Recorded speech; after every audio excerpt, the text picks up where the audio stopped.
and I kind of felt like it was untapped and underutilized. So I got to play with it and I got to focus some attention to it and kind of run a little clinical trial on it. And it worked. Welcome to the Seven Figure Flipping Podcast, where we take you behind the scenes of wholesaling and house flipping businesses. The systems and automation that we discuss will help you build a real business instead of another job for yourself. From beginners to those doing hundreds of thousands a year, we go deep into the details and strategies that are working today. And now your host, Bill Allen. Hey everybody, welcome to the Seven Figure Flipping Podcast. This is Bill Allen, and we are in the marketing series that we're doing right now. So we just came off of this successful habits and financial habits for success. And we just got back from the cruise. And now we're on these marketing habits and marketing and just diving into different strategies for you guys. Because one of the biggest things that we hear all the time in the mastermind group, inside and outside the mastermind group, all over social media and everywhere is, we need more leads, right? So more leads. And it really comes down to marketing and what are we doing? And are we getting out there and getting in front of these sellers? So today I have one of the top experts on Facebook marketing and everything Facebook, frankly. Like every time that I have a question, this is the person to go to inside of our mastermind groups about Facebook, we'll talk about Instagram, we'll talk about some of the different social media platforms and some of the strategy behind it today. But today I'm really excited to talk to my friend Stephanie Betters. How are you, Stephanie? Yay! Hi, I'm good. How are you? I'm doing really well. And I'm actually really excited to talk about this because as I've become more involved in this seven-figure flipping community, obviously, I've had to get involved in a lot more of this social media stuff. So whether it's, I've been on Facebook for a long time, so I kind of understand that platform, but all these different platforms that are kind of new to me. So I'm interested to talk a lot about those kind of things like building a community and branding and stuff like that we're going to talk about today. So I can't wait to hear about it, and I'm going to learn something. I got my notepad, I got my pen, and I'm ready to just jot down notes as you just spit gold for this whole podcast. Well, I'm excited you're excited because I feel like a giant Facebook nerd, and I always love to be able to talk about it. Some people don't want me to talk about it because I go on and on, but I'm excited for your passion too. Well, you have a microphone today, so you can talk all about it. So we can spend as much time. And what I want is the listeners to get some stuff that they could do on their own, lots of different things that they can do to try to drive more traffic and leads towards them. And we can talk a lot about the outcome for this, but a lot of it, I don't want to get too far ahead of ourselves, but we don't really see what's happening kind of behind the scenes and under the surface of what we're doing. Right. And it's not this instant gratification type stuff in some of the things that we're doing. So before we dive into all that and get started, we've been doing this kind of a seven-figure flipping story, right? So what's your seven-figure flipping story from like kind of you guys and your background? Okay. So my story is a little overwhelming, so it's hard it actually feels like a little bit vulnerable to talk about it because every time I tell people what we're up to, everyone's like, oh my gosh. So kind of our origin really in getting involved with the group is it started back when my husband and I got married. So we met super young. We met in college. I was 19 when I met Zach. And, the typical love story. And we got married right out of college. So I was 21. He was 24 when we got married. So coming out of college, ton of college debt, undergrad, and we were trying to figure out what we're going to do for the rest of our lives, and we had no money. So we were renting. Our very first home we bought in 2007 was literally the only thing we could afford was a foreclosed disaster. And this was never on my radar. So I've got to give Zach like a ton of props for this because I was just like, I want to have babies and get married. And, I don't know, I was in some sort of naive world. And I didn't care about renting. I didn't care about any of that. But Zach's like, no, we need to like buy a house. And, we had no money. So of course the only option was to buy a disaster, which by the way, he found like in the classified section of the newspaper. And technology was there in 2007. I don't know why we found it that way.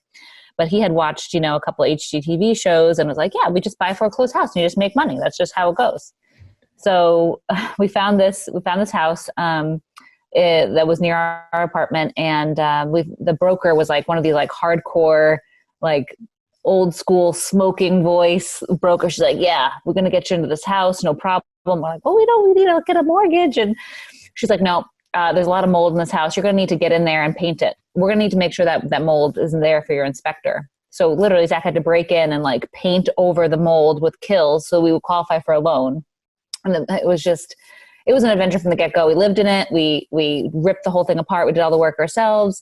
Over a year and a half, we both got into grad school. I'm a nurse practitioner now. He's a physician assistant. And we sold the property in 2008, literally like second quarter of '08, right before the crash. 2 weeks after we sold it, it crashed. And we were living in Binghamton, New York, and IBM was a big player there and an employer. So we went under contract, sold it. 2 weeks later, it crashed. And actually, the people who ended up buying it from us foreclosed a couple of years later. So it's kind of sad to hear that. But our story, we learned a lot renovating it. And we probably made like $45,000 on that flip, put it into a CD, went to grad school, and Zach was like, we need to do this again. And me, I'm kind of like, I was the naysayer, the process person, the detail person. I was like, we're going to grad school. I was pregnant now, and like, I can't, like, we have a young family. What do you want to do to me here? I'm never living in that again. Like, I'm not putting children through that. So we went to grad school, Stony Brook, Long Island, and our family at that time was all over the country. And we had to figure out where we were going to live. I didn't want to live on Long Island. I'm not really a city girl. It was too expensive really to live there for young professionals. So we picked Charlotte, North Carolina, specifically for the real estate market. That's the only reason why we picked Charlotte. We had never been there before. So except at the airport. So we bought a house. Obviously we moved down, we rented, we built a house actually in a neighborhood that we analyzed and thought, okay, I think this is probably going to appreciate based on the data from Winston-Salem and comparing Charlotte market to Winston-Salem market. Let's go there. So we built the house, and the deal was if it appreciated the way we thought it would appreciate in 2 years, then we would take a HELOC out and start flipping. So now I've had a second child, and 2 years has gone by, and we evaluated the property. It went up. Like exactly what we thought. It went up. And in the meantime, we had bought a rental house for Zach's mom. We bought it for her. She moved out. We kept it, put a tenant in there. So now I'm kind of feeling a little bit more comfortable with the real estate market. I felt like our projection came true. So I'm feeling a little more secure. And we had a third baby. And now I'm like, okay, I feel like we can do this. We've had 3 years into our new careers, and I felt like we could jump. So we did. In 2016, we started flipping. It took us a long time to get our first deal. And the end of 2015 is when we decided that we would do this. We started the company. And then it wasn't until February 2016 that we actually started. Bought a first house off the MLS and flipped it and bought a rental.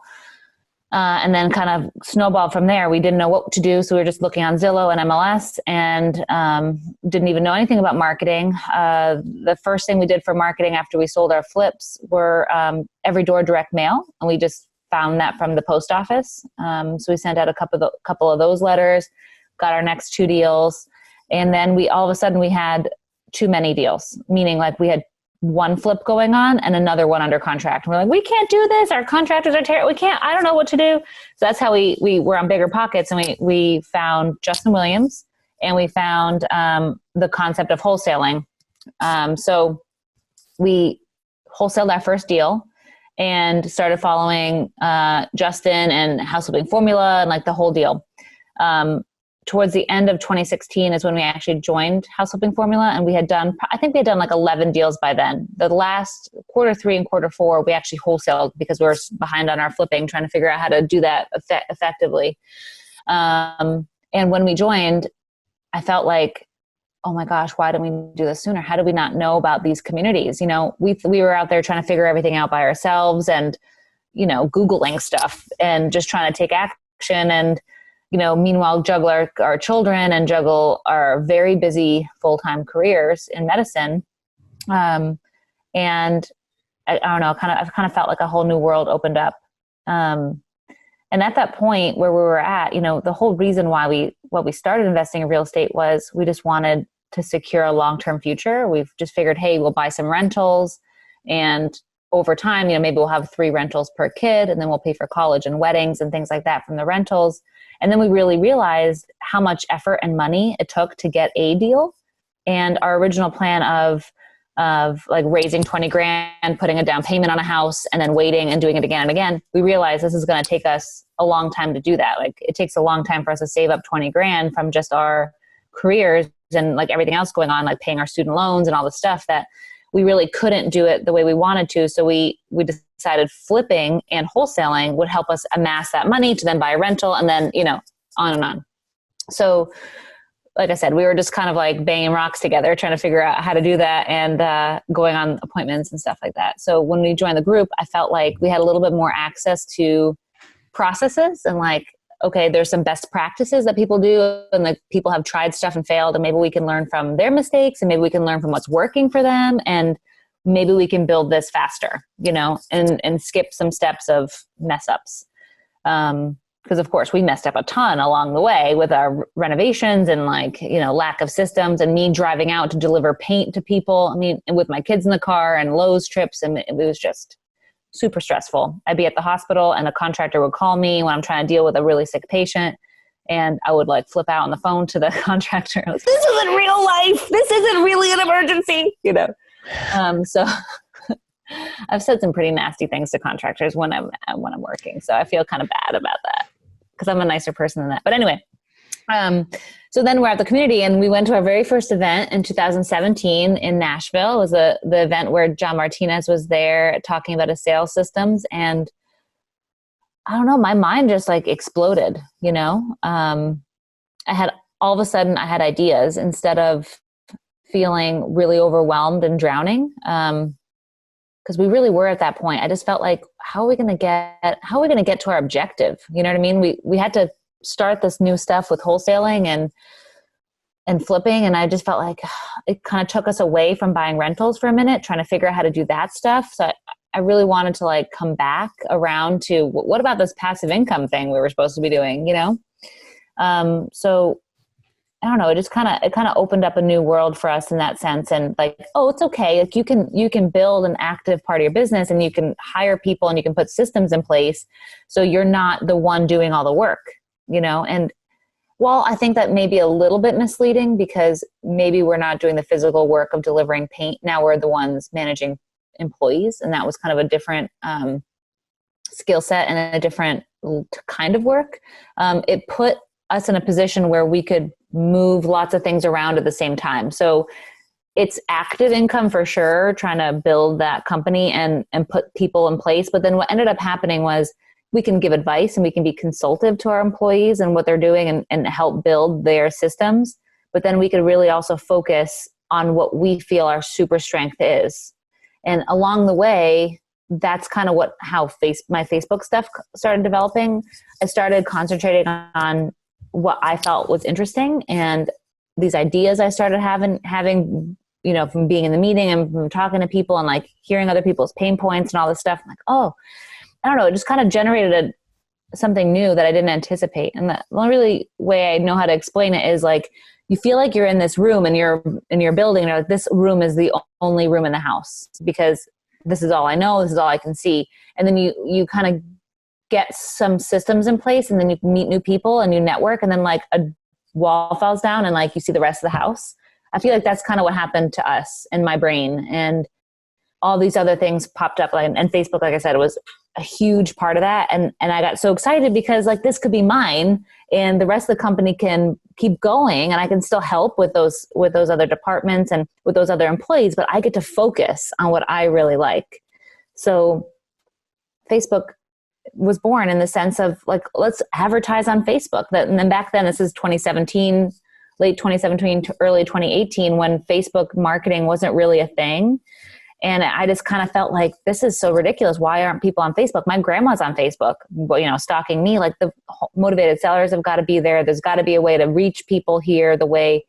And I kind of felt like it was untapped and underutilized. So I got to play with it, and I got to focus some attention to it. And having a lot of the real estate investors now become my friends in the group, I was like, hey guys, can I like test some of this stuff on you? Like, it's working with me. Like, can you be my guinea pig? Can I try it in your market and see if it's a coincidence or what? And so I did. And you were one of those people, which was really exciting. And I had a couple people. We had, you in Pensacola and Nashville, and then we had someone in Texas, someone in California, someone in Pennsylvania. We kind of like did like a spot test in different markets. And I wanted to see if it was regional, if or not, and if motivated sellers behave the same way across the country. And kind of run a little clinical trial on it. And it worked, which was, I expected it to, but I also kind of didn't expect it to, because I was like surprised, that we kind of found a little industry, you know what I mean? Yeah.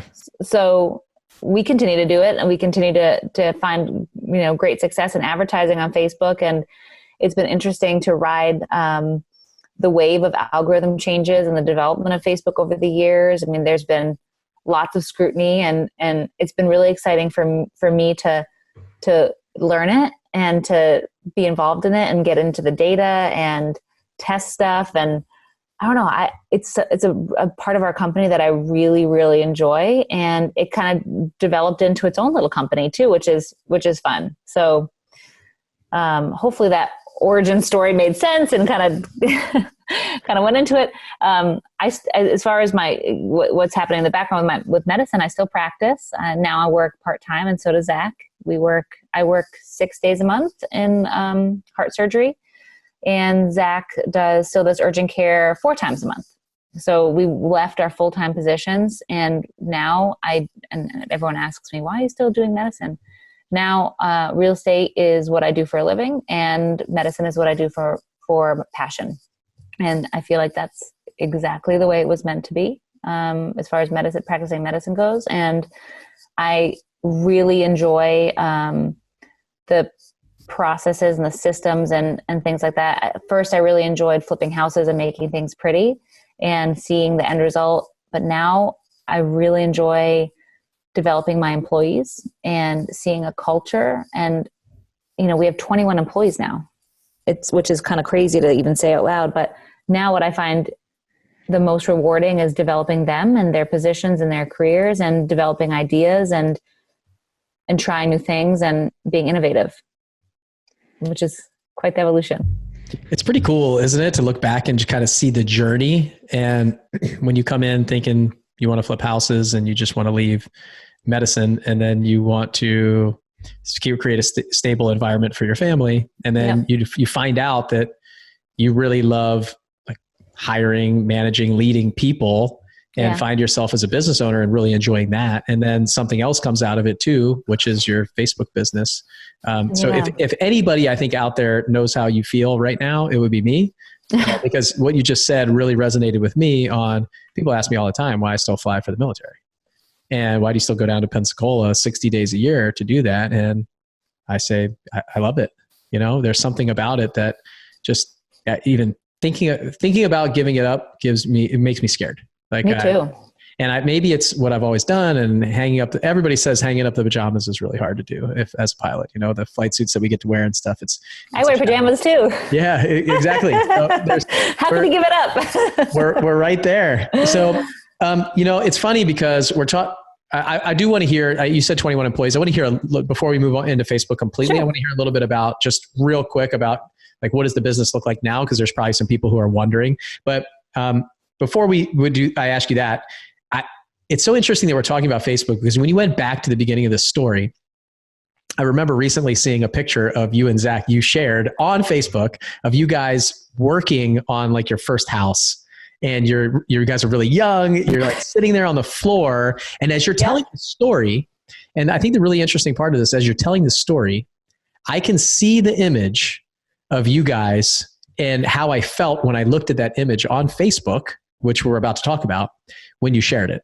So it's like I'm watching what you guys are doing. I'm hearing about it. I'm seeing your life in images and stories and pictures online where I'm not even a part of it. So now hearing that again, it took me back to that place where I saw that. And that's, I think, a lot of the power of what we're about to talk about today. Exactly. So really cool to see that. And I knew after that Nashville meeting, we talked a little bit like pre-show about it, but I knew when you guys, that was the first time that I had met you. I wasn't in the other group before. I was in the 7-figure flipping group only. So I didn't know a lot of the house flipping formula members or any of the other people in like the other groups and that Justin had going on. So I remember you guys being there and meeting, like, I think I had heard you, I think Justin had you on a podcast or something. So I heard that. And then I saw you guys there. And then I remember the post that you made on Facebook, actually, because we had the private Facebook group, right? So it keeps like coming back to Facebook, I guess. Yeah. But you guys posted all these, you were like driving back from Nashville to Charlotte, and you were in the car and you took all these pictures of your notes. And it was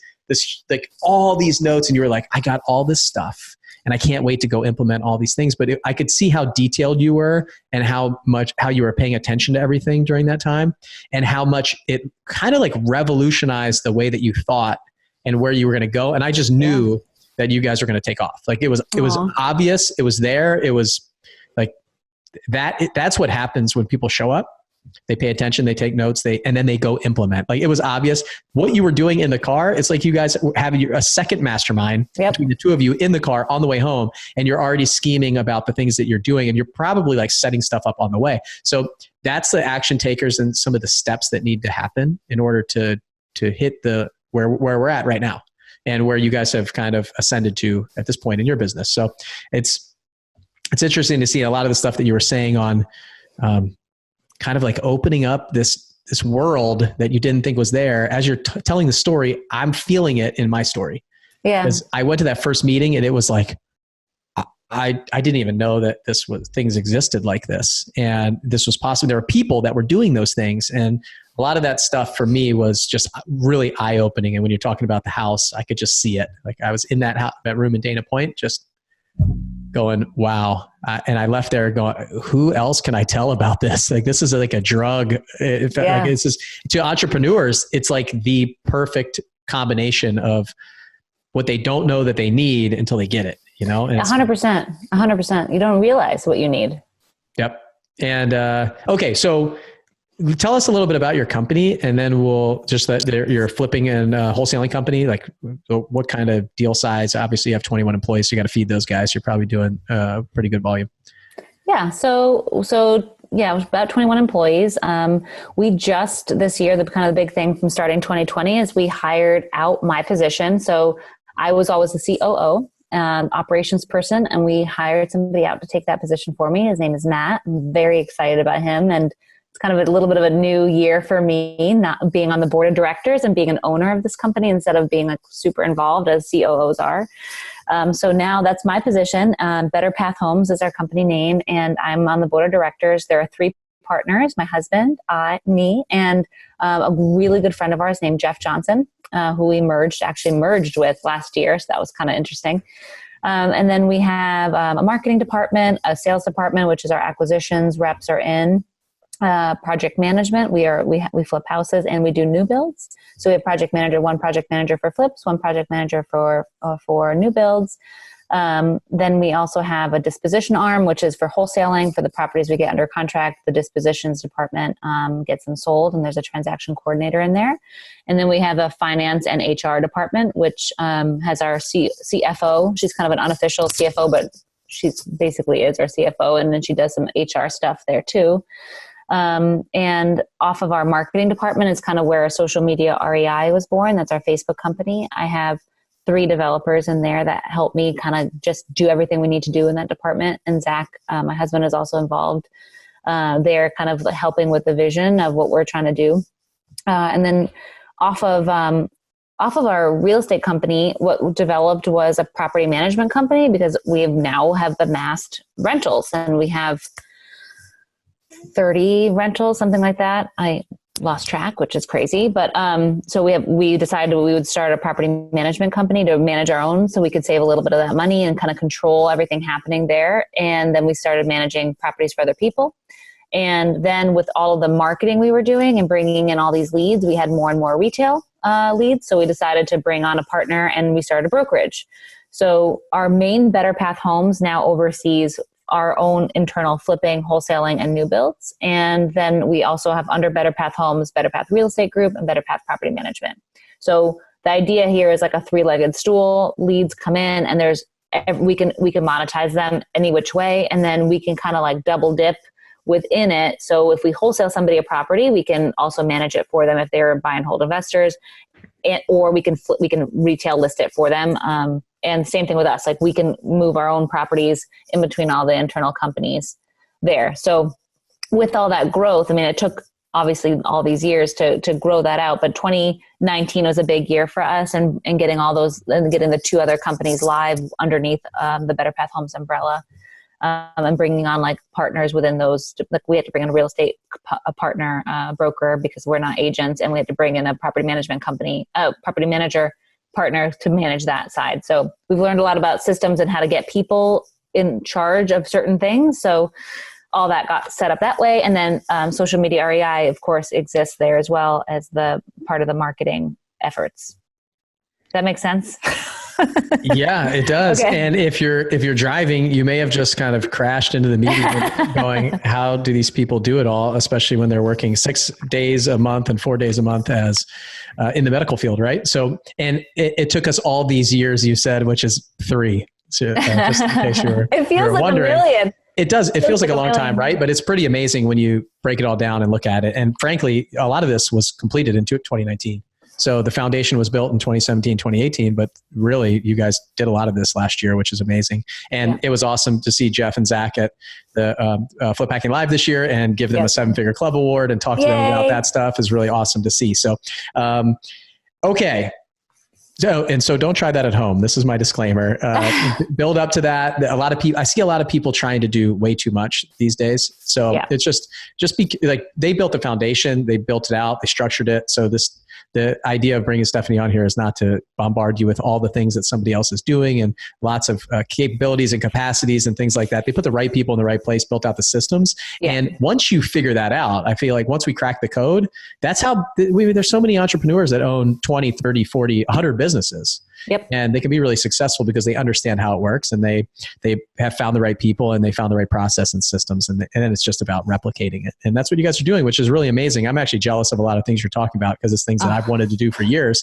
But sometimes, we always think things look better from, the grass is always greener on the other side, right? So sometimes we just have to remember what we're doing is great.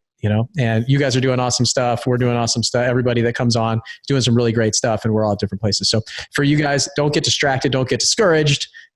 Remember, the goal of this now is we're going to take it to, let's figure out how to show you guys to drive some leads online, on Facebook, some of the different things that Stephanie's doing in her company. So you guys can go out and do it too. So let's give me your big picture strategy about kind of Facebook, social media marketing, that kind of stuff. So the big strategy really is built around the fact that, first of all, this is a really viral platform. So Facebook in and of itself, if you look at it, is really just a platform for people to make connections on. And that's why it's so addicting. That's why we're on it all the time. That's why we have all these friends on it all the time. And we find ourselves clicking and liking and commenting on things. It's a very real way to feel like you stay in touch with people. And really that kind of just stems out of my own experience of it. My family's all over the country and I still feel like I see them, and it goes the same way with the groups that we're a part of. I really feel like I'm making meaningful connections and I'm staying in touch with people there in a way that means something to me, as a human, So that is really that realization, and just maybe it's not a realization, it's obvious, but, that's what kind of sparked the thought for me is there's a way to make a connection with somebody with a single picture, of my kid, right? I post a picture of my daughter and my grandma feels like she sees them and knows them. And there's something that, a picture says 1,000 words, right? And there's video is even different, even more. So there's got to be a way to use that as an advertising media to get in front of homeowners who don't know us, don't trust us. And in fact, really at that point in 2017, 2018, iBuyers weren't a thing. Investors were kind of slimy and weird and had a negative connotation, right? So I really felt like if people knew us and just knew that we were real and authentic and we actually could help, then we could get in the door. So that was the main objective. So the whole thing started for us with just having a Facebook page and just posting what we were doing on there. And there, you guys can follow us if you're interested in looking all the way that back, but it's Betters Homes is our BETTERSHOMES is our handle for Facebook. You can find it and look at it. But really all we do is pretty basic stuff on our page. And now it's, over the years has gotten a little bit more technical as the algorithm and things have changed. But really all we did when we started was just post pictures of us at houses looking. We did put pictures of us and and homeowners. We did videos of us walking through houses. We even had videos of our kids there.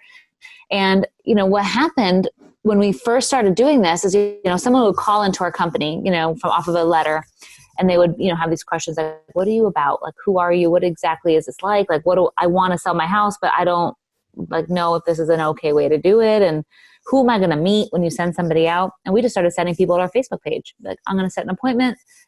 I was going on appointments and so was Zach. Hey, Stephanie's going to come out and meet you. But, if you kind of want to research us a little bit in the meantime, check out our Facebook page. And all of these homeowners who called in had a Facebook, by the way. So they would go to our Facebook page, and literally almost every appointment I went on that we had did that to and said, referred to the page, they would open the door and give me a hug. They'd be like, oh my God, it's really you. I'm like, yeah, it's really me. Who did you expect, And people had that same connection. They're like, oh, I know you, oh, you're real. Like, you're so, your family's so cute, and like your kid. And they had a connection with me. And, if people liked us before we even got there, I knew we were going to buy this house. Like, whatever competition we had, they don't stand a chance, because here we are and you already like us. So we're going to get the deal. And our deals were better because of it, for sure. And then it kind of propagated it itself with taking pictures of the homeowners, getting testimonials, putting them on there. So then our page started to build, and it wasn't really just about us anymore. It was about the homeowners. And that's when I really think that it really got traction. When the story wasn't about us. The story was about others, and the story was about their home. Now I feel like we really got some traction. And if you guys aren't familiar with StoryBrand, you got to look that up, because looking back, I didn't get introduced to StoryBrand until years later, but looking back, it makes so much sense. We were really just a guide, and they were the hero, and our page became about homeowners and communities and all the stuff we were doing, and not necessarily about us anymore. And that, I think, resonated even further.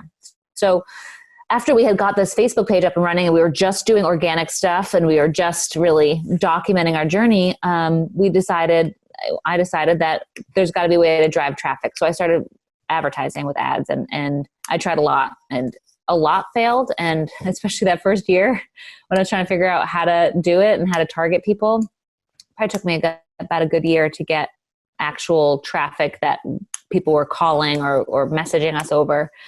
And 2018, first quarter 2018 was when we got our first couple big deals off Facebook. And at that time, nobody else was advertising on Facebook. It was like a brand new thing. People thought I was crazy for doing it. Facebook's for young people, old people aren't on it. Which as everyone I'm sure knows now, that's a farce, right? But we got a huge 6-figure deal off Facebook. And that's when I was like, we're doing it. I'm going to put that money into Facebook advertising, and we're going to build this thing. This is going to work. This already has worked. And that was the start of ads. Ads, continue to be super important alongside of your Facebook page and the content you put on there, because that's the homeowner and your target audience's chance to really get to know you and scroll and listen to stuff. And I can't say enough about keep doing your Facebook page. I think that's one of the main mistakes people make when they're trying to advertise on Facebook, because they don't put any effort into their page at all. But advertising has been exciting. It's been challenging with all the changes that happened, especially after the election, with Mark Zuckerberg going on a trial and all this stuff and all the privacy stuff. A lot of we've had to kind of bob and weave with those changes, which I love problems because I like solving problems. So it's been fine. But we've had to learn and grow as the platform changed, and it still continues to be a big deal source for us. In fact, historically, we get our biggest deals from Facebook, as far as margin wise. Last quarter, we just did our annual planning. We did 2 huge deals. We did 3 deals off Facebook. 2 were huge. One was a $60,000 assignment fee, and the other was a $45,000 assignment fee, just off of Facebook. And our average deal size is $15,000 for wholesales, 10 to 15, probably over the court. We've had a couple other big ones, so 15 is probably our average. So bringing in those kinds of numbers off Facebook, it's a no-brainer. You keep doing it. But I will say we're getting, 2, 3, 4 deals a quarter off of it. So you got to stay consistent and not be banking on like a weekly thing. You know what I mean? Yeah, I think that's a good thing to point out because a lot of times what we hear on podcasts like this or in different forums and stuff and on Facebook, frankly, about Facebook ads is people are talking about the big deal that they did, the 6-figure deal. And they think that's just like consistent and regular, where it's a long-term strategy. It's things that are developing over time. And like you said, you're building that foundation with your page too. Yep. So you have a strong presence. So when they click, if you are running an ad, your ad is from the page. They're clicking from that to find more about you sometimes before they fill out that form. And you've built that foundation to the fact that they can go down and look at it, where maybe somebody coming right out the block and one of the differentiators that we use is we say, go look at their Facebook page, go look at their Google reviews, go look at all of these things and go look at them online. Do they have a presence? Like if you go on ours, you can see the video renovations. You can see our like $5,000 giveaway from the last homeowner that sold their house that we did a quarterly giveaway for $5,000 and videos and reviews and all these things about us. And you can see all that stuff and you can research. And that's just one of the pieces of leverage that we use potentially against our competition who might not, might just be there, because this is an industry now where everybody's trying to jump in, right? So we got to figure out how to stand out. And so I want to go back a little bit to say, like, what are some things that they can do to their page? Because like Zig Ziglar has a quote that says, if people like you, they'll listen to you, but if they trust you, they'll do business with you. So, I mean, really think about that. If you're listening to this, like if people like you, they'll listen to you, right? But if they trust you, they're going to do business with you. And that goes back to all of those things that you're talking about is if they really feel like they know you, they like you, and they trust you, then they're going to do business with you. And that's what we have to do in anything. It's a people business. We're working with people. We got to get them to that place where like they legitimately know, like, and trust us. They, like you said, they saw your family and your kids and all these things. And Donald, so that book that you mentioned, Story Brand, it's a concept. It's a book. It's like Donald Miller. He lives here in Nashville. He puts on different events and stuff with Story Brand. And he's got some free ways that you can kind of, I would read the book. It's a fantastic book. And like you said, you're not the hero, you're the guide, right? They're the hero. You're the guide. You can help them get to the place that they want to go to. And it's really powerful. It's also about simplifying your message and a lot of these things that are in there. It's a great book. So I highly recommend you guys read it. But let's go back to that real quick before we move to the ads, is what can some people do? Maybe they don't have a page, or they do have a page, but it's been neglected. What do you recommend they kind of put on there? Is it just pictures of their kids, of cats? Is it renovation videos? Like, what are the things that you really feel would move the needle for those pages? And then how often should that happen? So it's a lot more basic than you think, really. It's really just anything. And that sounds like too vague to like even make sense, but it's so true. You just have to put stuff that you're doing on there. And I think that what we do as in general is kind of discredit ourselves. You know, we all feel like I'm not good enough and what I'm doing isn't really important. And this is like mundane stuff. Like I'm sitting at Starbucks and I'm analyzing properties and like that's mundane, right? But it's not. It's actually very interesting to most of your population. So even just that, even just what you're doing today, just take a picture of it and put it on Facebook. Like you're sitting at Starbucks and you're with your coffee and you're on Zillow or whatever you're on, MLS. And you can just have a quick thing being like checking out homes today, excited about what's going on in this community. You know, just a basic thing like that speaks volumes. And so I think number one, you've got to really resonate and you've got to really believe this in your core is like what I'm doing is interesting and what I'm doing people are interested in. So take pictures of that and post that. And not every single one is going to be a hit that gets, 1,000 views or whatever. But it's enough to build on, so you'll have a post like that where you're at Starbucks looking at Zillow. You'll have a post where you're on the outside of a house looking at a house, and just building upon that will give your page some content to scroll through, and people will see a history of you out in the community doing stuff. And quite honestly, like that's probably the biggest obstacle to overcome, because people, and it depends on what kind of market you're in. At this point, Charlotte, selling to an investor is a little bit more reasonable of an option, or perceived to be more legit because of all the iBuyers and stuff that are here. But that's not the case for everybody. I mean, it's still a little bit unnerving to sell your house to an investor, right? Because people don't know if they're going to get scammed. So you just doing something and you just documenting the fact that you are real and legit, and you have a whole like page you can scroll down seeing that you're actually out there in the community, makes you a lot more credible and trustworthy. And I feel like that's one of the big things that we as investors have to establish, like to even get in the door. Most of these people are elderly, and we want to make sure that I'm sure they're self-conscious about what they're doing and how it's perceived from their family. And one of their main fears and objections is they're going to get, taken advantage of because they're older. So like, long story short, just post anything. I will say that some of the most successful posts that we've done have been video testimonials of actually talking to homeowners at the closing table and being like, here we are, we got here, like we met, we asked 3 questions for testimonials. Number 1, what was going on in your life when you contacted us? And generally people kind of start talking about, oh, I got a piece of mail, or I was really stressed about this inheritance, or I fell behind on mortgage payments, I almost lost everything. And then all of a sudden I'm at this company. People start talking about their pain. And then number 2, what was it like to work with us? Period. What was it like? And generally people say it was easier than I thought. It was pretty painless. Like, they were really helpful, etc. And then the third thing we ask is, would you recommend us? And then people generally say, absolutely. I mean, they're fantastic to work for. And then you get a little bit of that review, and it's a very natural way to get people to start talking to you about you. And then you put that on your page and you use even that video as part of your funnel for your ads. And that is super successful because it's not about you anymore. It's about somebody else.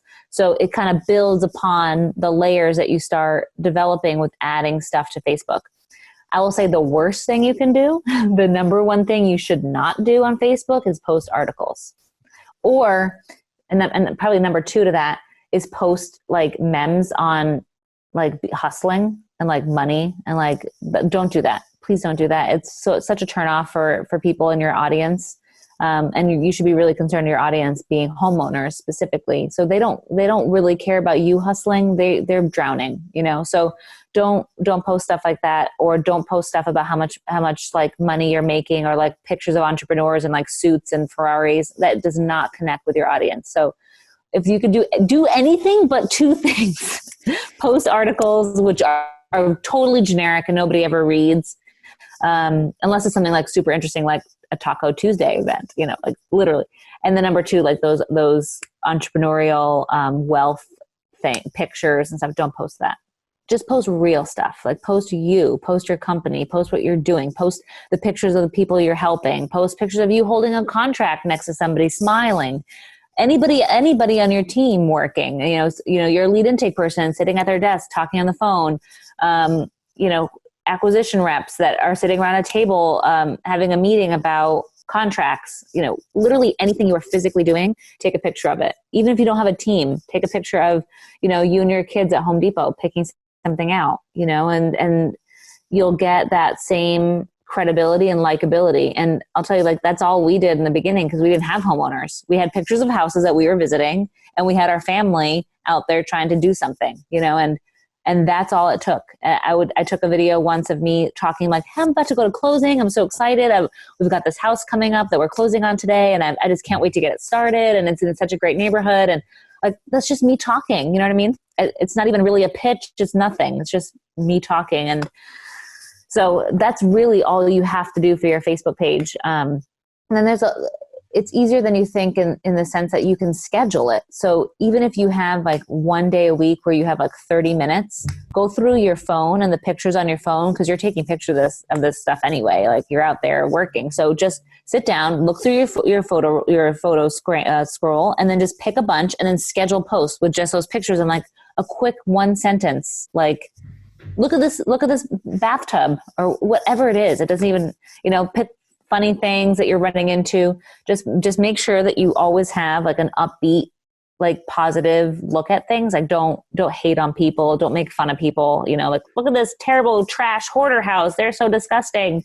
Don't do that, but post a picture and say like, these are the houses that we love to buy. Like, I'm so excited about this property. I'm so excited to be in here with this homeowner, and because you are, and because it's what we're doing. And then that will kind of make people who own homes like that, it'll make them feel a little less embarrassed, because they know that you're happy about it and you're excited to be out there. So post stuff like that with just like a little bit of an upbeat attitude and an excited attitude. And it's so contagious.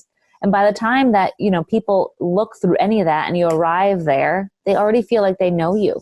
They've seen what you've done, and you'd be surprised how much people, watch and how much people look at what you're doing. Especially our audience, if anything, what do you do when you're anxious? Like when you're super anxious about something and like, maybe it's your business. And I'll tell you this from personal experience. Like there's been many nights that I can't sleep because something's going on in my company that I'm worried about. I'm worried about an employee. I'm worried about a flip. Like, is it going to close? Whatever it is. Like I'm stressed about it. I'm laying in bed on Facebook. Like, let me just find something to look at to distract myself. Like maybe there's a picture of a cute kid. Maybe there's a whatever.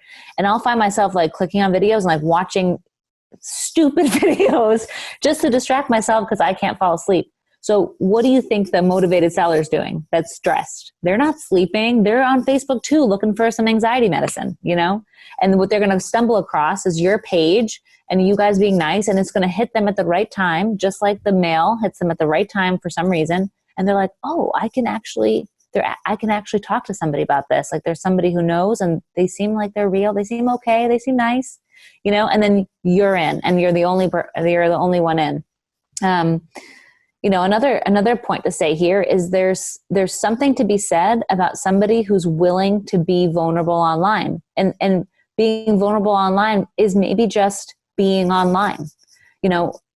If you're thinking about, who you're going to do business with, are you going to do business with somebody who has a picture of them there or a picture of their family or a picture of anything they've done? Or are you going to do business with somebody who has a corporate looking, very basic, almost no personal information page? That person, that doesn't feel very accessible. It feels almost like, who are they? Who's going to show up at my house?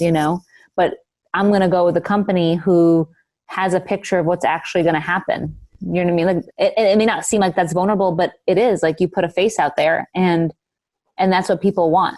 We all want personal connection. So don't hide behind the computer and don't feel self-conscious about what you're doing, because it really does connect with people. And I feel like I'm spending so much time talking about this because this is the thing that I feel like, when I'm talking to people, this is the thing that is the hardest to get over, is just how basic it is and how interesting it is what you're doing. And just doing this one thing will make a huge impact. And even if you don't do Facebook ads, like take that completely out of the equation. Let's just say you're advertising in general. Let's say you're still mailing. You can cross brand and just be like, hey, check out my page. When they call, if you have any questions like about who we are, like, I just want a ballpark offer. I don't really know what I'm doing. Okay, well, while you're exploring, why don't you just go look at our Facebook page? Or same thing with like, you set an appointment. Like if you are interested in learning a little bit more about us before we get out there, like check out some of the videos we have on Facebook or whatever. And people will go there, even if you're not advertising on Facebook directly, if you just use it as an organic site. So long story short, post something positive about what you're doing. Yeah. So one thing that I'll recommend is to hack the pros. We talk about this all the time. Stephanie mentioned her Facebook page. Like, go like her Facebook page right now and go see what she's doing. Go copy it. Exactly. I take it. That's it. And you'll see what that looks like. But you can go look at our page. It's at facebook.com/blackjack estate. So Blackjack Real Estate was taken. It's, I know some guy in like Germany, I'm trying to get it, but it's Blackjack Estate. And so what I just saw, and I did this, and I do this everything that I do. I just look at what's everybody else doing, and how can I take what I like and work and make it better and make it mine. And so I've liked pretty much everybody that's doing things at a high level inside the 7-figure group. I like all of their corporate pages. So I'm watching, and when something pops up, so I see everything that they're doing, I get ideas from it. It gives me some strategy. And yesterday I just saw Ariane Lemire and her team, they had this huge check that they created, and they wrote how much money they had donated in 2019, had their whole team there. And it was over 51,000. And on the bottom in the memo line, it said like donated to the children. And their post was, I'm so proud of my company. We donated over $51,000 to help kids this year. I can't wait to see what we're able to do next year. And to me, if I'm a seller and I'm looking at that and I'm saying, whoa, like this company is doing something in my community for children, assuming they are pro-children, they really like kids. They are they're probably moved a lot more to do business if it's 50-50, or they're on the fence with somebody else, or even if the offer is a little bit less. I would sway personally, the kind of person more towards a company like that than I would to someone that's got pictures of themselves in front of their Lamborghini or in a suit or a Ferrari or nothing, 100%. or no image at all or nothing. So like, number one, I really encourage you to hack the pros with all of this stuff, especially online. It's so easy to go down these paths. And so if you know people, I keep using better and path, and it's kind of funny. See, you like that? You see that? You got me. It's like pun central. So, so go jump on our pages. And this is not like, Stephanie's not just boosting her following, right? It's like, let's figure out how to work together. I always see ideas that other people have that I think are just gold mines, and I'm going to implement it in my system, and they see some stuff that we're doing. And that's what this is all about. I mean, that's how this kind of mastermind group and this idea formed, right? This is how my business, this is why I'm even here, right? Because without all of that, then I don't have a Facebook page. I certainly don't have a microphone. So I think it's really exciting stuff when what I realized was when we're talking to these different people on the page, a lot of the questions that I always got, and I'm gonna ask it to you now. I want to hear what your response is. But people are always confused. Like, I create this Facebook page. Do I need one for buyers? Do I need one for sellers? And do I need one for lenders? Like, who's my avatar on my Facebook page? I feel like I heard it just now in your answer. But for those people that just listen to all of that and are asking the same question in their head, I'm sure somebody's like, well, do I need to create 3 different pages or 2 pages, or what is that like? Oh, I love this question. And such a good question, because people ask me this all the time. So you should have one Facebook page, in my opinion, of course. You should have one Facebook page. And in general, your avatar should be your homeowner, the motivated seller. That should be the person that you think about directing, or addressing in every single one of your posts. And what you'll find with that is it satisfies the other 2 audiences that you're interested in. The other 2 audiences that most people are interested in are buyers for your deals, for wholesale deals, and of course, lenders. And the reason why it is still appealing to those subgroups is, number one, it's going to appeal to lenders because you're doing what you're advertising to them that you're going to do with their funds, and you're positive, and you're helping people, and you're a good person, right? Which is what you're like still trying to put out there, which is hopefully true. You're like, hey, this lender, I can trust them because look, they're doing it, number one, and look, they're nice and accessible and relatable people. So you're going to satisfy that itch that lender is going to want to scratch, because they are trusting you with $100,000 or however much they're trusting you with. Like, that's pretty much the same thing that a homeowner is doing. They're trusting you with the sale of their house. Like, still a big deal, but a lender is not going to want to invest with you unless you can prove that you're doing what you're doing. So your entire Facebook page is a huge credibility packet. Anyone who wants to invest with you, check out our Facebook page. Look how much stuff we're doing, and look at our product. I encourage you to post your after pictures. Before and afters are always a great post for engagement across the board. And there your lender will see your completed product and they're going to see how good it is, right? They're going to say, oh, wow, they do a really good job. So I feel safe in lending to you. And the other audience that is satisfied here is the person who you're going to sell your deals to, because they're going to see that you're active, that you're getting deals, that you know how to talk to homeowners, and they're going to trust that you're going to be able to bring deals to sell to them. So they're going to be interested in following you and seeing what you're doing. Another thing that we do on our Facebook page that is maybe a little bit unique is we run a meetup group for we call it Advanced Rehabbers. And we don't really talk about the meetup group on our page, but what we do is sometimes we host investor events. We did one recently. We try to do it like once a quarter, where we're big wholesalers here and we have a decent audience and people who are interested in what we're doing in our company. So every quarter we do an investor walkthrough when we bring them through a renovation project or a new build project, and we just kind of like educate people on what the rehab is like and whatever. So sometimes we'll post on our page like a picture of us training all of our real estate investors, friends who are local and other wholesalers or whatever, and that kind of demonstrates some local authority, like expert authority. It helps other buyers see that, like, okay, we know what we're doing and we're credible. And it shows homeowners that that we're okay with being out there in the community and having people walk through our project, and they get excited that their house could possibly be like a spectacle. Believe it or not, I can't tell you how many times people are like, "Are you going to post before and afters on your page?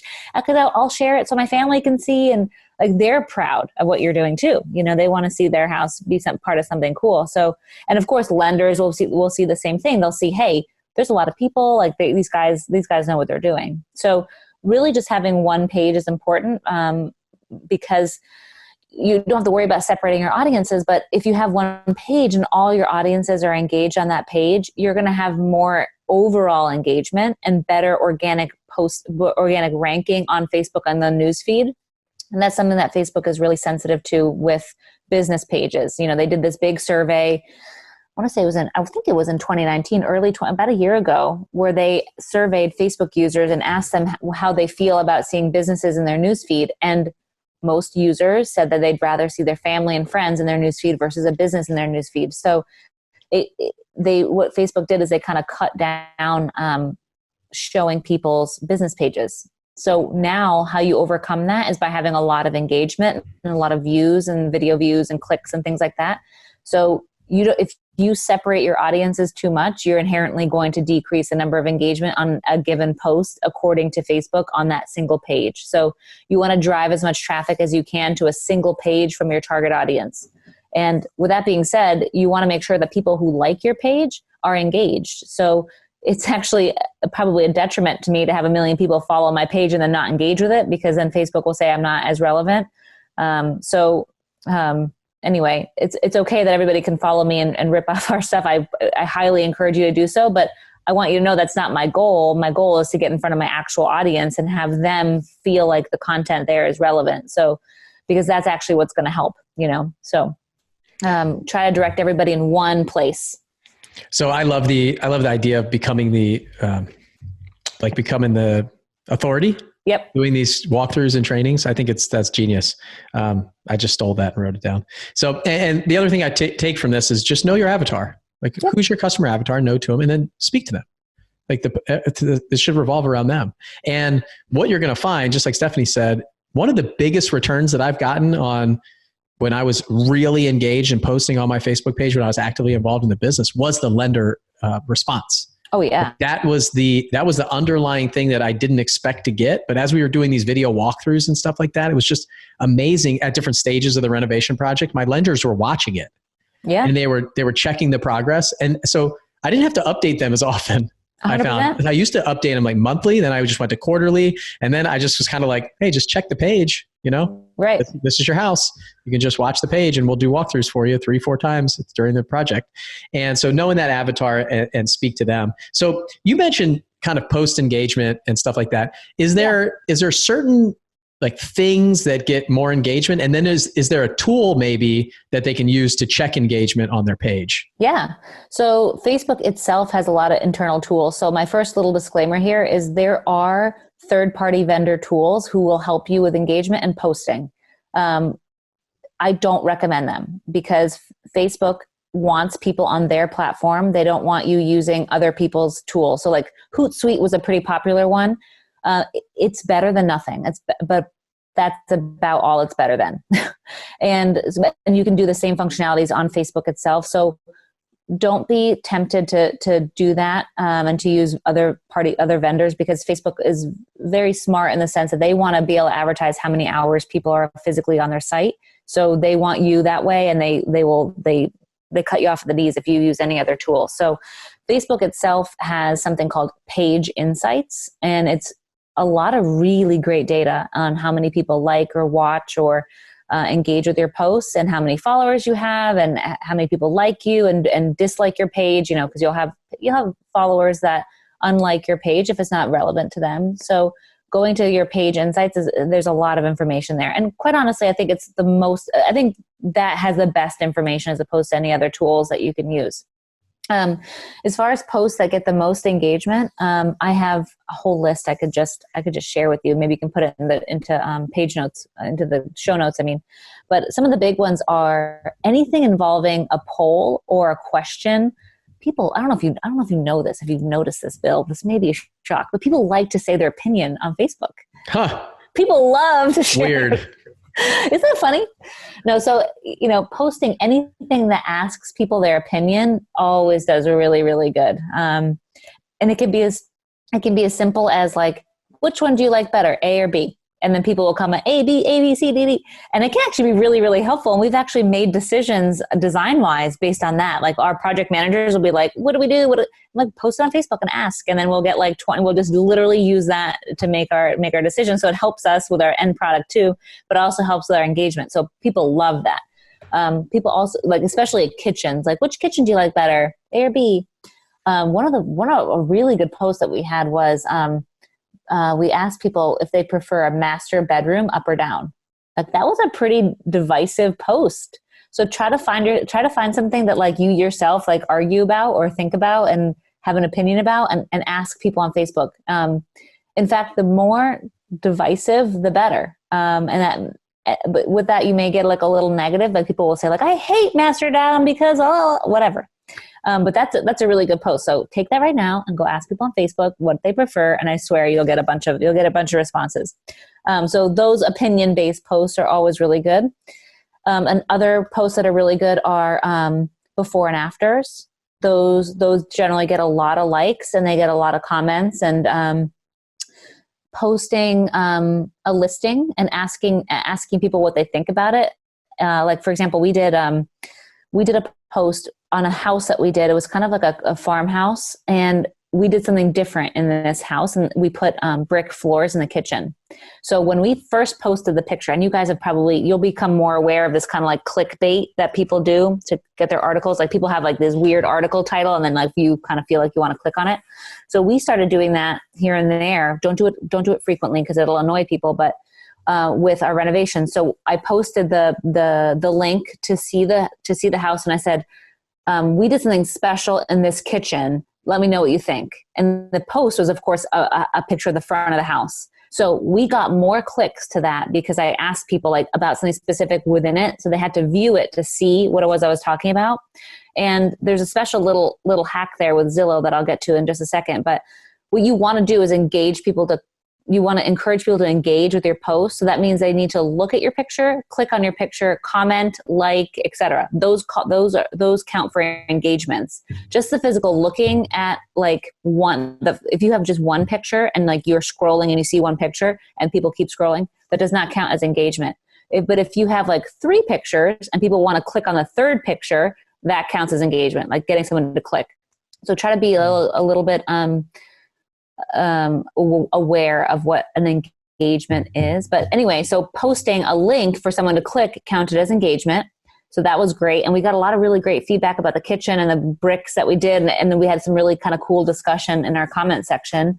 But what it also did that I kind of figured out a little bit earlier is it hacked some of Zillow's popularity rankings. So we started doing this back really when we first started flipping. Like when I first started doing this, I would share our Zillow listing on our page, and I would share it on like other Facebook groups and like, hey, this house is now available or whatever. And what I noticed is Facebook, the Zillow views went up because I started directing people from Facebook over there.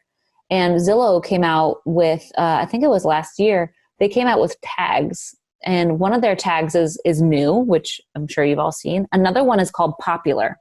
So if you direct a lot of traffic to your Zillow listing, when people just are on Zillow organically looking for a house, they're going to click on something that says popular because, oh, why is this one popular? And they'll click on it. So one way you can double dip is not only will you get engagement on your Facebook page, but you'll also drive a ton of traffic to a Zillow listing, and then you'll start getting Zillow rankings, and you'll start hitting that Zillow algorithm, and Zillow will then share your stuff more. So, and that's all free. So I encourage you to share on your Facebook page the listings that you have. I specifically share Zillow for that reason. I know a lot of people share their MLS link, but I like to double dip, everything but chips. So when sharing, when not sharing, I'll double it. But if you can get extra engagement on Zillow and get some of that free organic stuff, I highly recommend you doing that as well.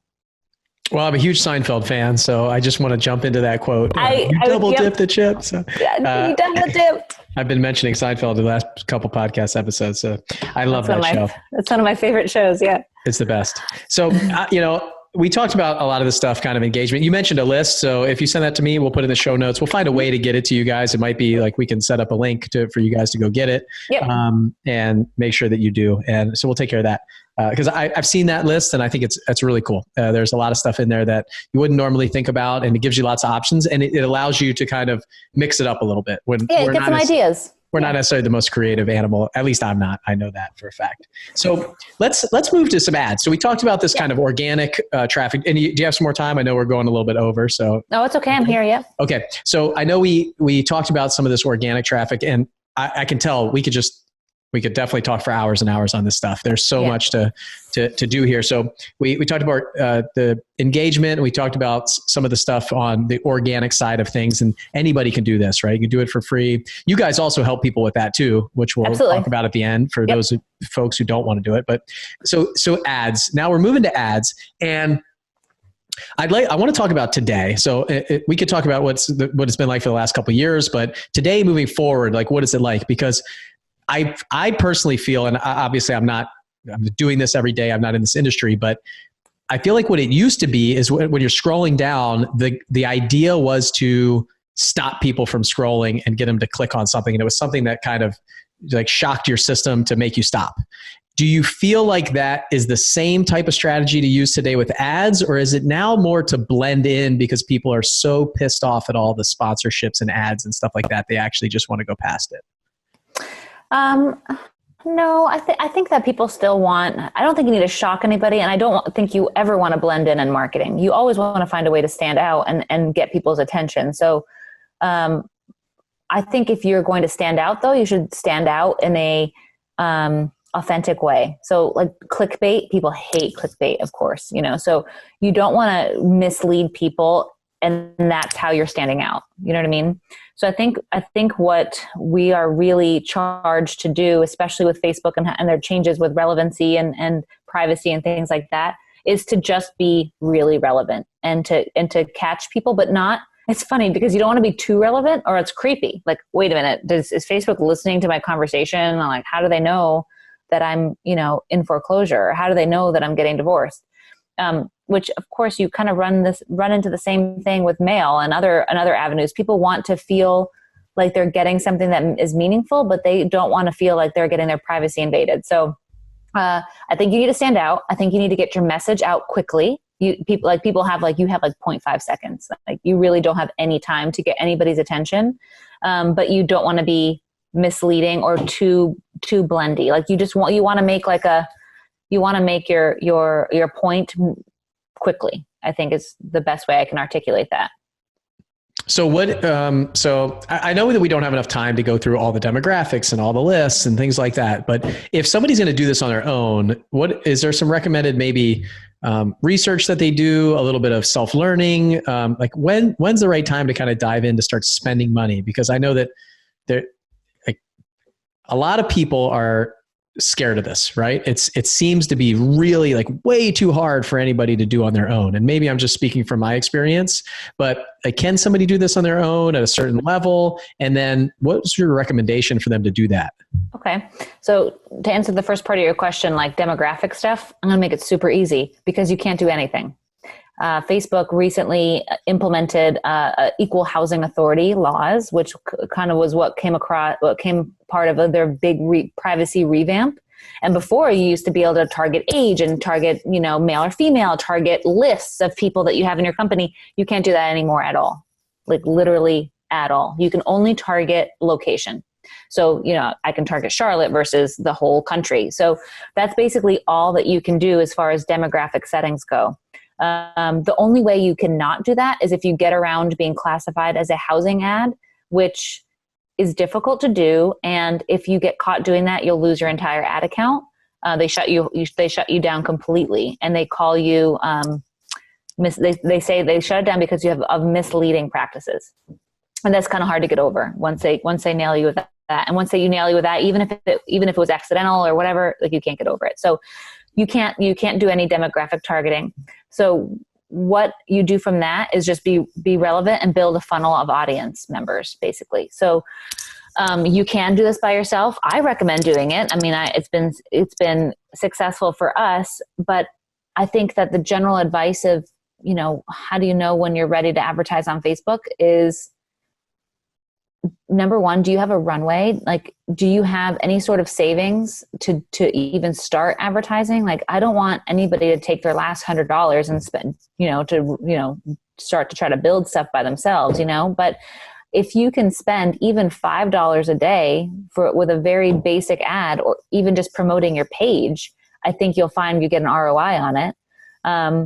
It's kind of like anything. I mean, you've got to be able to have a budget to do it, and you've got to be able to be consistent, and kind of hang in there, as some things take some time. Some people hit gold right away. Some people take a couple months to get a deal.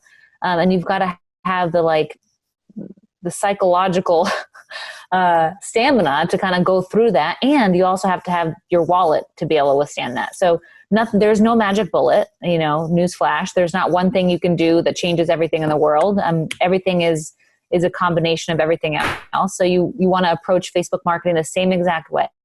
You want to have a little bit of a stomach to let things take place, and then make decisions probably quarterly. So there's a bunch of different things you can do. My personal strategy that I think works the best is building Facebook funnels. Facebook funnels does not mean directing them outside of Facebook, but that means basically sorting your audience by engagement, because we can't do any sort of demographic targeting anymore at all. All we can really do is target people based on what they've liked in the past and what they've watched, what they've engaged with in the past. So that's what we do. We have up to 3 tiers of funnels, depending on the size of the market that you're in. Believe it or not, Charlotte only needs 2 tiers. I've messed with it a lot and try to figure out what the 80-20 rule is here. And two steps is fine. Number one, you just want to get people engaged. You want people to watch a video. You want people to connect with something that you've posted. And then the second funnel is based on the people who have interacted with the first ad, they get the second ad, which can be a lead form. It can be a messenger ad. I'm a big fan of messaging because you get to start a conversation. So I think that's the best way to do it, is the first funnel be engagement based and the second funnel be, dependent on that first ad. And you can do that with the targeting there. You can say, 25% video views or more, Facebook page engagement, et cetera. You can pick that and then base that ad, only show that ad to those people. And then either you can direct them to a lead form to fill out, or you can direct them to the Facebook Messenger conversation. And then you can start talking to them there, or you can call them back after they fill out a form. Doing a 2-step like that will take out all the people who are not really interested in what you're doing, and you won't pay for that click, and then you won't waste your time on an unqualified lead.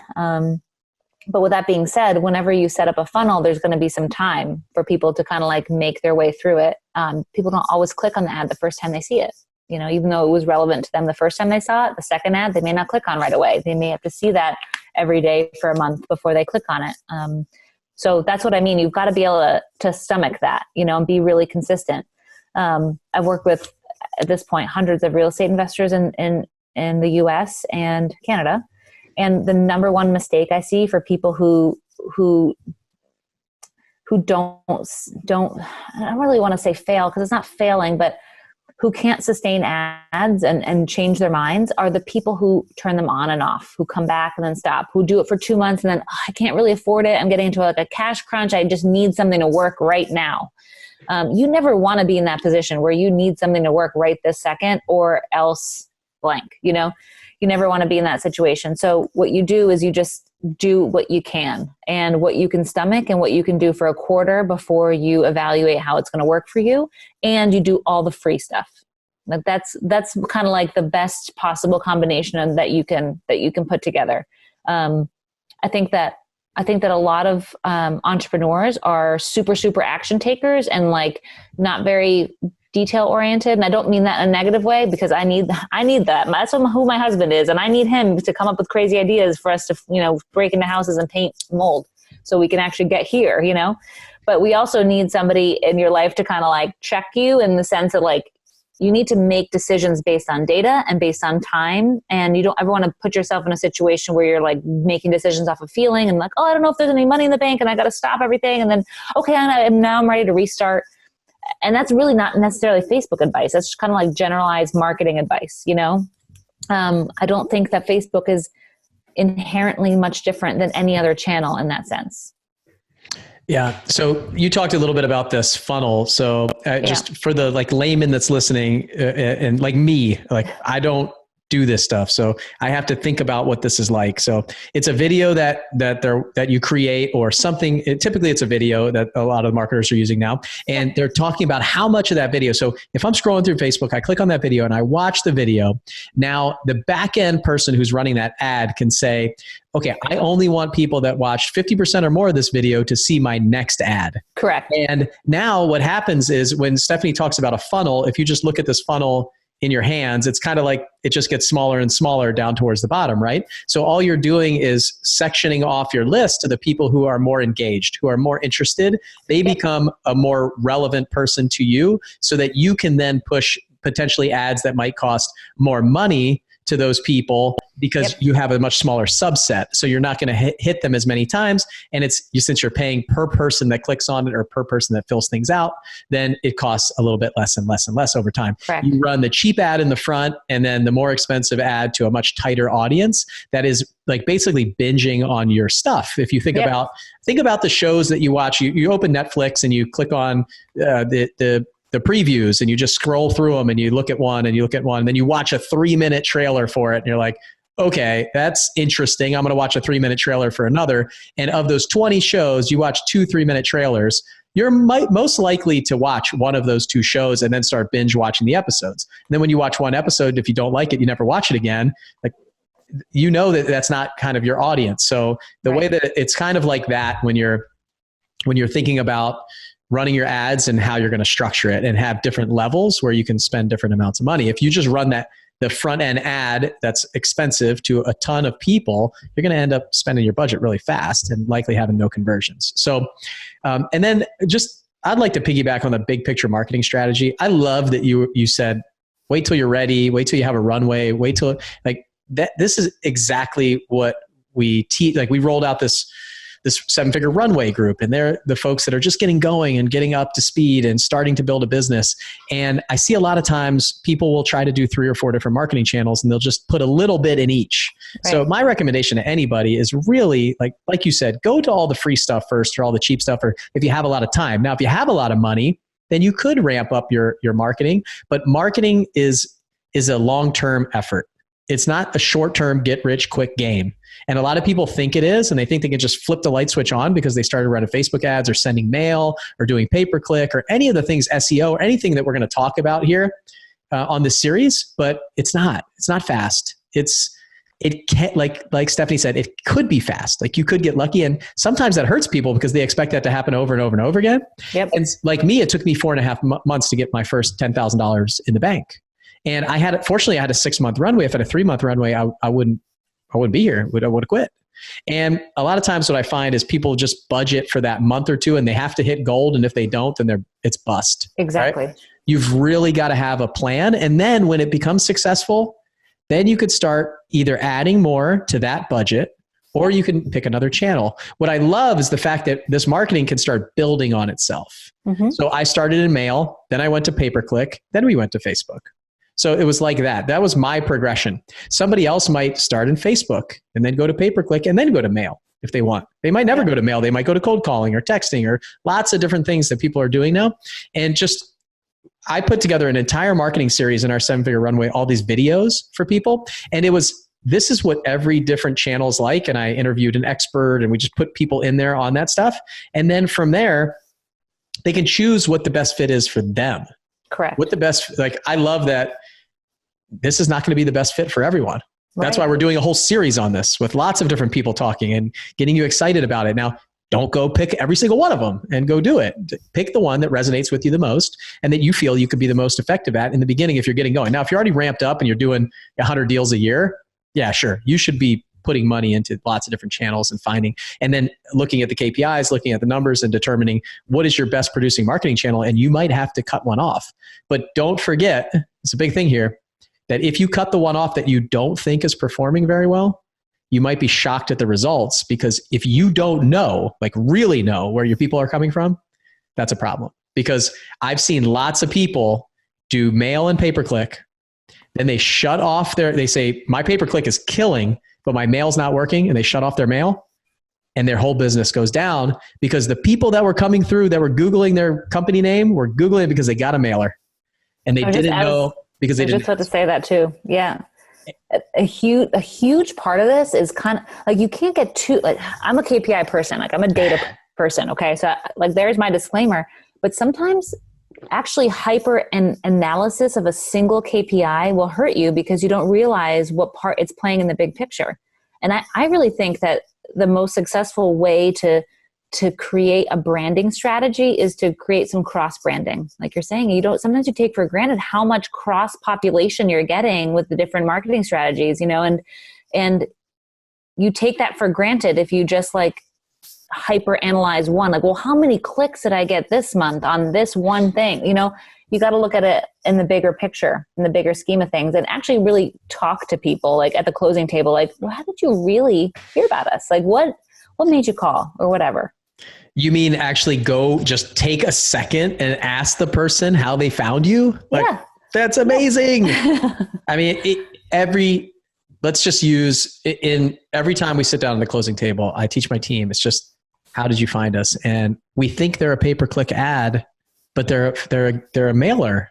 Yep. Or we think they're a mailer and they're something else completely. They're texting or cold calling, or like those ones cold calling is pretty obvious, but and same thing in the 7-figure flipping mastermind. I would go to the mastermind meetings and just, hey, how did you hear about the mastermind? And they'd say, oh, I don't know. I think I got like targeted on a Facebook ad. Or they would tell me the exact ad that resonated with them, that they absolutely loved when we were running a ton of ads.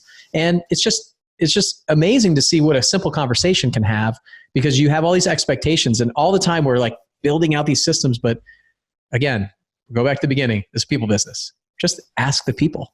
Yep. And then ask the person what resonated with them about the ad. Like, what was it? Yeah. What really got you? Well, hey, what about the postcard made you call? Like, this is just all the post-game analysis that you can do for this stuff is going to make you, this is what the other investors, the rest of the competition, the other people that we're playing this game with in our market are not doing. So that's the leg up that you can get on this stuff. So what else, like, I want to make sure that we covered, like, from the ad side, anything else people might ask before we, just check off. Is there anything that I missed or anything that you want to cover on that piece, that side of things?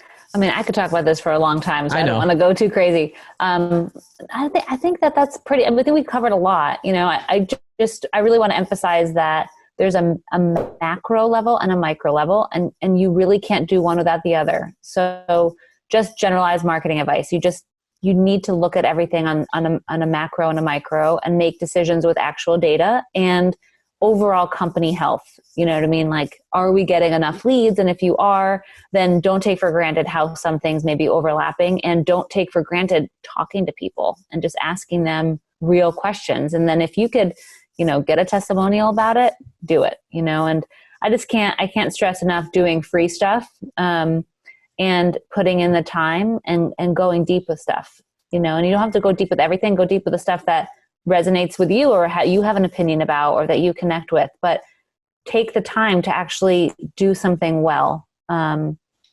It's so easy to just chase shiny objects and chase bouncing rabbits, but pick a couple and do them really well. And I think that, talking to everybody in the mastermind and kind of my own experience, I think in general, people find themselves with 3 main channels, and then they kind of dabble outside of that. So I think if you can get yourself to a point in your organization where you have 3, then you'll find that one is always ebbing, the other is always flowing. And even if you're super consistent, that's going to happen. Like, there'll just be a good month for pay-per-click, or there'll be a really good month for mail. And then, you did 0 different, right? But there's always some sort of ebb and flow. So set yourself up for 3 channels, I think. You don't have to do it right out of the gate, but slowly build that over time. And when you have a runway, and when you can do it well, and when you can pay attention and don't count on like, this has to work or I'm done, you know, don't set yourself up for that. If you're in that position where this just has to work, then you need to do the free stuff. You have to do the free stuff. And if you don't have the time to do it, then what you invest in is your company and the people in your company to do stuff that you don't have time to do. Yeah, I think that's sage advice. I mean, that's it. That hits the nail on the head for anything that we're trying to get across here in this group and the mindset of the people that we have inside the mastermind group, because there's a lot of differing opinions out there. And marketing, and Stephanie, you and I were talking about this in the beginning. Everybody's got an opinion, right? Yep. And what I said was, when you have strong opinions, you have earned I feel like I now have an opinion. In the beginning, you have no opinions. You're just, hey, Stephanie told me to do this, so I'm going to go do this. And she's the expert, and she is the expert, right? She's the Facebook expert. So she says, go get engagement, go post organically on your page, go do it. And eventually you can say, you know what? I have an opinion on this because I've become successful. I've gotten a lot of deals on Facebook, and I'll stand toe to toe with anybody else about why I'm doing what I'm doing. And that's the coolest thing about this, is where you have kind of grown into all these different roles and this experience. Then you finally have an opinion, and you are not afraid to share it at this point, right? Not you, but I mean the figurative you're right. Yeah. So Seth Godin said, marketing is no longer about the stuff you make, but the stories you tell. So marketing is no longer about the stuff that you make. And for us, that's houses, that's like all the stuff, but it's the stories that we're telling. That's what's drawing people in.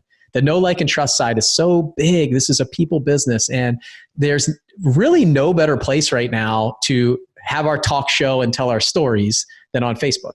I totally agree. And other platforms too. We didn't even get into Instagram and some of the YouTube stuff and things like that. But each one of these channels brings something a little bit different. The interesting thing that I see about Facebook is pretty much, other than ads, my organic stuff lasts for a time, but then it just goes down. It's like gone over time. So that's why you need to keep adding information and content. You have to keep running your episodes on your channel over and over and over again. You can't expect, they'll see the top bit, but nobody's going down 3 years to check out what you did 3 years ago. So a lot of times that can help you, because you might have skipped 2 years and had a bunch of stuff, and just keep putting more stuff on there. It's like a newspaper, right? It's called a news feed for a reason. It's a newspaper. I'm not going back to newspapers from last month or last year. I'm reading the current events, right? So, but by the way, you can post date. You can backdate posts. So yep. So that there's a little hack you can do, but obviously you're going to spend a lot of time doing that one by one. So just get started now. Yeah. So there's a lot of cool stuff. Absolutely. A lot of cool stuff that you can do for sure. And I think it's interesting. We're just telling stories. We have our own show. You have the opportunity now to, the TV is going in people's pockets. Use it. Get on the channel. We could spend a lot of time talking about all this stuff, but that's the way to go. So definitely there's a huge benefit here. There's leads out there. There's so much other stuff that you can do, just posting in some of the free marketplaces, the forums. We didn't even get a chance to talk about marketplace. It's like all this stuff, right? So I see people doing deals all the time, putting their We Buy Houses signs in the different marketplaces, in the different local groups and things like that, and just networking and finding people. All this stuff that can be organically free leads, free content, free exposure, all that stuff. So get out. I love some of the hacks, the engagement, going over to Zillow, staying on Facebook, doing all those things. So guys, and you willing to give out the sheet to everybody that's listening. Yeah. And I really love the fact that you are in our world. So I can ask you questions in our private Facebook group all the time. So, and I know that all of our members are thankful, and I know a lot of them are clients of yours, which is great too. So how can the people that want to get a hold of you, get a hold of you? Maybe you run ads, you also do organic stuff for people on the Facebook side. So if they want to reach out to you for any of that stuff, how can they do that? Well, you can find me on Facebook, Stephanie Betters. You can find me there. You can send me a message or friend request. I'll accept it. Or you could email me, Stephanie at choosebetterpath.com. My social media REI one is Stephanie at socialmediarei.com. Either one works. Comes to me, whichever one you can remember. You could also send our Facebook page a message and say that you're interested. We have a social media REI page, and we have a Better Path Homes page. So I'm online. You can find me. Surprise, surprise. So awesome. That's really cool. So, and for any of you guys that are out there who are like, you know what, all the stuff that they're talking about is really amazing. I need help with my marketing. I've never gone direct to seller. I need to go direct to seller. Maybe you're doing 50 or 100 deals a year and you're still trying to buy houses on the MLS. You're struggling, all that stuff. Like, come join us. Like, join us in the mastermind group. We're really, if what we're saying resonates with you and the people that I brought on lately are somebody that you want to be around, we really would, and we have an opening in that market. Obviously, we put a market cap on the market places and things. We're looking for great people that have new ideas, different things that they're doing that they can bring in and help us. So you can go to sevenfigureflipping.com. You can click on the 7-figure altitude and fill out an application. And I know I haven't been really pushing that much lately, but I really want to see like the areas that we're not in, the different cities that we don't have members in, and bringing in the right people. So obviously you're going to talk to Dave Morris, our enrollment director, and he's going to have a conversation with you and make sure you're the right fit for, us, and we're the right fit for you, because I really want to bring in people who are like us. They really have our values, understand what we're trying to do, and we can help them get to the next level, because that's really what it's all about. Because I know that somebody coming in is also going to help us. Like, every person that comes in, I've learned a ton from every single person. So I encourage you guys to go, and if you're not ready for that, just go check it out, fill out an application, and we'll have a conversation with you. Maybe it's so you're a 7-figure runway member. If you're kind of on the fence, fill out an application. We'll talk to you, and we'll see you at Flip Hacking Live. Maybe you can jump into the 7-figure runway when we open those doors again in October. So Stephanie, thanks so much for spending time with me. Yeah. We'll put your contact information in the show notes too. So if you guys missed it and you're driving, and you can just go to the show notes of the podcast and you can click on it and get to her social media profiles and all the crazy stuff that she's doing. So, look, I know you're busy, and we went pretty long. I really appreciate you spending time with us. It's always fun to talk to you and catch up and see you. So, and we'll see you soon. See you in 2 weeks. Yeah, we'll see you in 2 weeks. That's right. I can't wait. So I'm looking forward to it. All right. I'll talk to you later. Bye. Bye. Thanks for listening to the 7-Figure Flipping Podcast with Bill Allen. If you want to grow and scale your house flipping or wholesaling business, check out more insider tips and strategies from the nation's most successful real estate investors at 7figureflipping.com.